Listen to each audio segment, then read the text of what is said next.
rough start to this morning.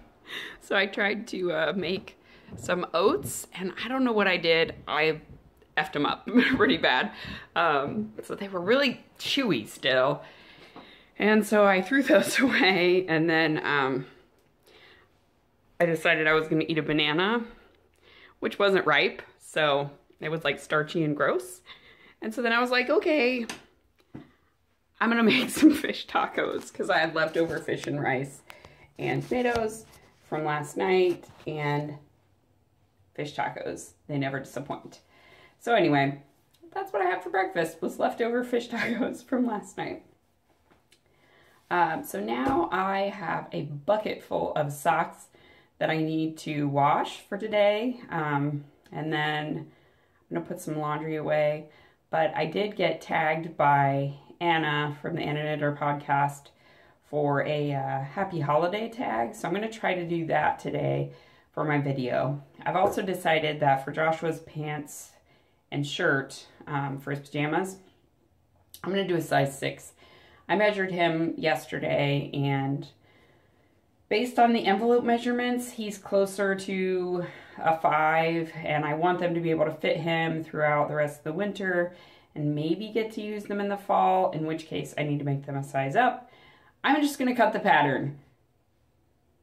I'm just cutting the pattern because I don't feel like drafting a pattern. If I have that looming in front of me, I won't do it. They're just little kid pajamas. I'm sure I can find something similar if they discontinue that pattern for whatever reason. I've got 2 years out of it, so, you know, whatever. So, yeah, so I'm going to cut out all the pattern pieces this morning. And then I need to check my fabric because I'm not sure I got enough yardage to make the size 6. I think I didn't, because I think I only got 2 yards of his, maybe 2.5 yards instead of 3, and it's saying it needs 3. Yeah, I don't know. If that is the case, I may go to Joann's and see if I can find more of it. I may be able to. So I may cut out what I can and then see if I can go to Joann's to get enough to make the rest of the pajamas. If I can at least make the pants, then that's okay, because you could always wear a different shirt with it, and then then I can go see if I can get enough to make the shirt. So that's what I'm going to plan on doing today. Megwin's birthday is tomorrow, so we're going to buy a cake at Whole Foods because my mixer is still broken, so I can't make a cake for her. But that's okay. Whole Foods makes way better cakes than I do in terms of decorating and everything like that. So I may drive over to Whole Foods and pick up a cake, or I may have my husband do it on the way home from the gym. I don't know. Depends on where I'm at with stuff. So I'm going to get ready now and, yeah, do the holiday tag and then start cutting stuff out. See my fancy makeup bag? I reused a first aid kit bag. I'm super fancy. So I just finished up doing the Happy Holiday tag from Anna Knitter, and I'm working on Megwin's cowl. So I want to complete this today. I'm on the ribbing, so it will not be a problem at all. I just have to do, I think maybe, I don't know, 10 more rows of ribbing and then bind off. And I don't think I will need to block it, but essentially what I've done is I've taken the numbers for the sock head hat and just cast it on. I knit plain for a certain amount of time, and then I'm doing some ribbing on the other end. So there actually is a sock head cowl pattern, but it's really long. But it's basically this. So it's basically knitting a sock head and then just continuing it up. So I tried it on Megwin, and it's a really nice length. So I want it to be, you know, fitting down here and then able to go up over her nose for when it's cold, and then she won't have to worry about struggling with a shawl, because she usually wears my Zilver that I knit out of Volan Vine yarns in the Blitz base. I believe it was Space Wizard. It was one of a kind colorway. But it's like this electric purple. It's very beautiful.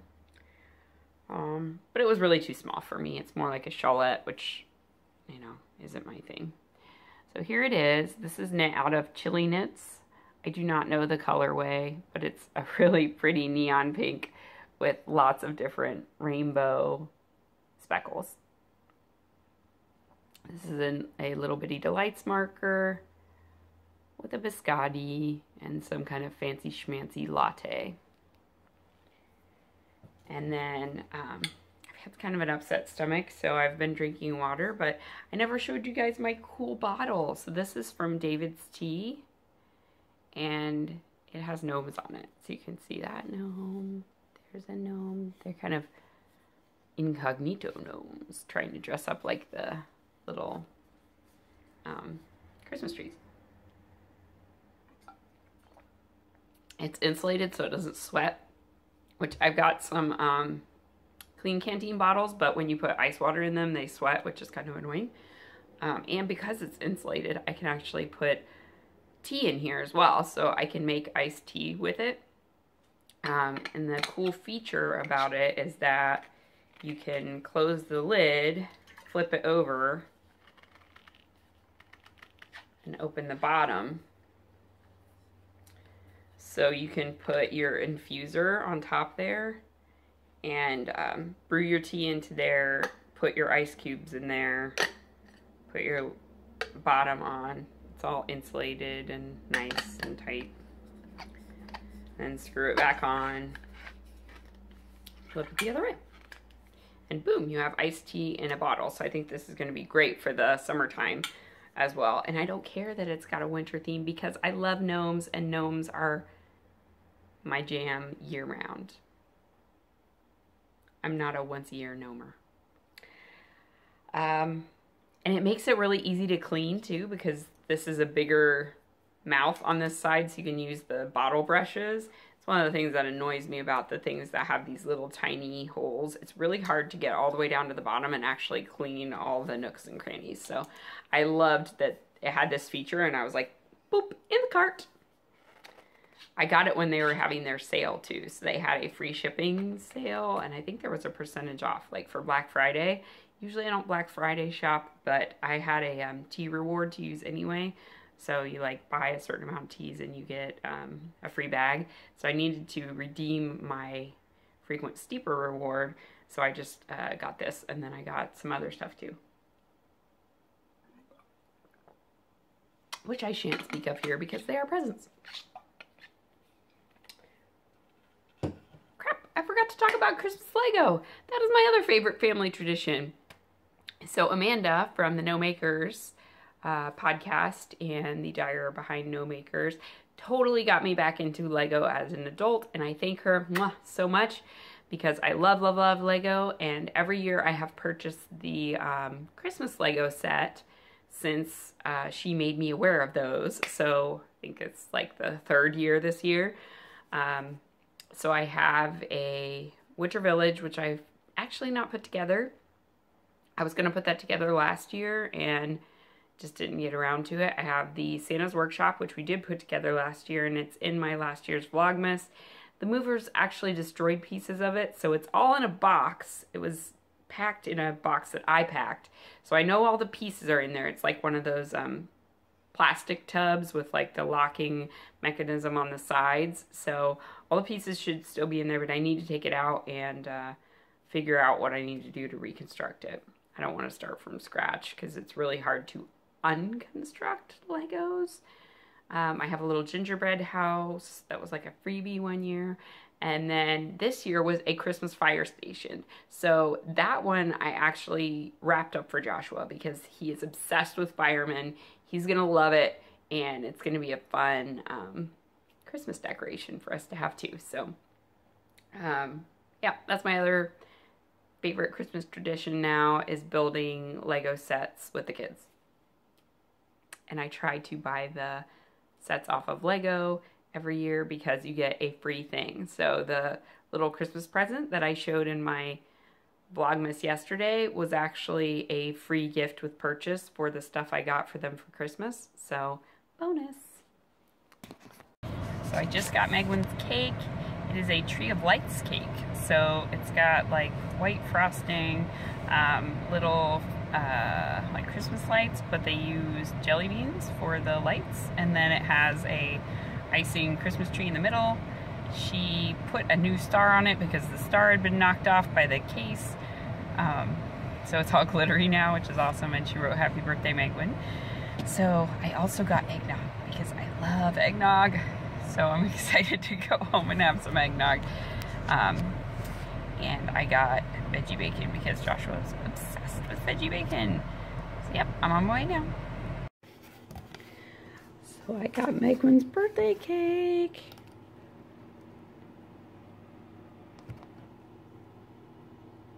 Isn't it cool?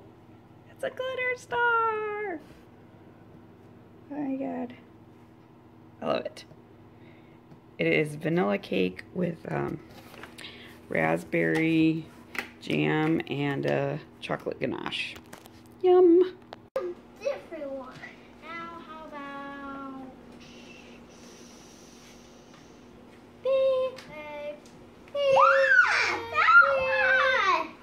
Okay.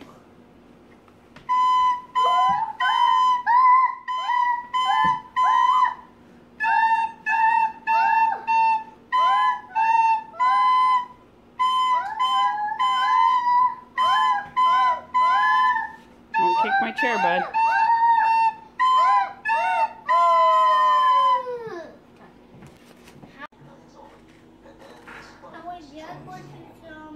Okay.